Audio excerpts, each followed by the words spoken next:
Hi everyone, my name is Dr. Amna Husain, board certified pediatrician, board certified lactation consultant, and mom.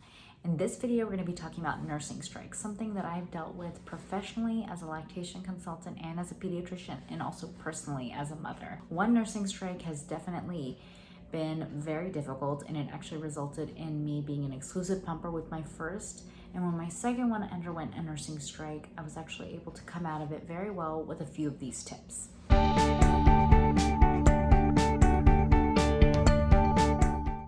So a nursing strike is essentially when a baby stops nursing abruptly. Usually babies don't wean by themselves before the year of 2. So typically a baby doesn't self-wean until actually 18 months to 24 months. Some babies might self-wean close to 11 to 12 months, maybe, but generally anytime before that, a baby shouldn't really abruptly stop nursing unless it's a nursing strike. Now, nursing strikes can happen for a number of different reasons.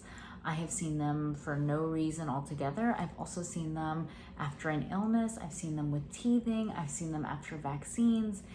Really, the key to get through a nursing strike is your behavior and how you approach it. So the first thing I tell parents is to try to, again, think about coaxing the baby back to the breast and not forcing a baby on. Generally, a baby who doesn't nurse can't nurse. It's not that they're doing it out of stubborn habit. So don't try to force a baby to nurse when they're super hungry and try to really force them to latch. For whatever reason, they're choosing not to latch at this time. So forcing them to could potentially create a breast aversion, which is a different issue altogether. So going back to trying to coax them to the breast, you're going to try to catch them at windows where they might be more likely to do it. So perhaps trying to nurse when they're falling asleep or really just upon waking before they begin to cry. Other great times to try to get them to nurse while latching could be trying to nurse them while you're laying down next to them. So again, you should be fully conscious, awake,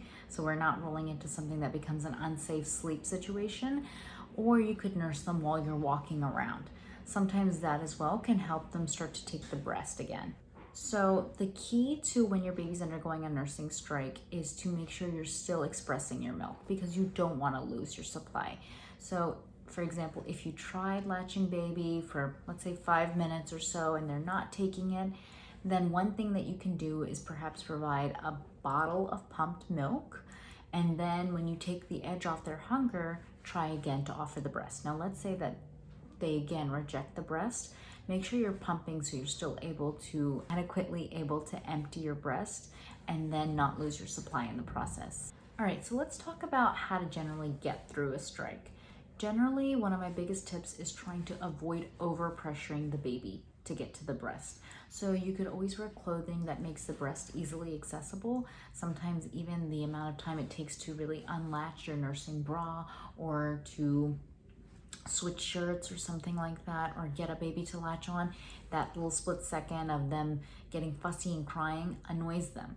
So try to make your breasts as easily accessible to baby as you can. Try to do a lot of skin to skin time. So even if they're fed and you have fed them with a bottle, let's say, try to give them skin to skin time against your chest so that they begin to become comfortable and you don't potentially go down the path of a breast aversion or a nipple aversion. So absolutely, I know how a nursing strike can definitely affect your mood and makes you feel like you're not doing something well. I certainly remember when my first was initially going through a nursing strike, there was a moment where we came home from the grocery store and I was hell-bent on trying to get her to nurse and trying to get her to latch. And I was not a lactation consultant at this time, so I didn't know that, I really did the mistake of trying to feed a baby through her hunger and make her latch. And so she was crying and I was crying, and I just don't want you to make that same mistake where you're able to stay at least positive. So again, if the baby's not latching, try not to take it personally, give them a bottle, and then try again later. Essentially, you want to work with the baby until they become comfortable being held in really any position, even if it's giving them a bottle where it's almost like the nursing position.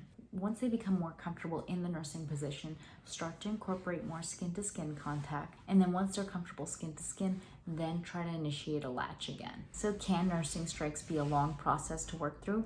Yes, absolutely, they can. Sometimes babies don't come back out of it, like my oldest did. And you might end up becoming an exclusive pumper, and that is a different story altogether. I have videos on that, which I'd be happy to link here. But generally, most babies do very well coming out of a nursing strike. You just have to keep it a low pressure situation. If you have questions about nursing strikes, make sure you ask them below, and make sure you tune in next week for a new video.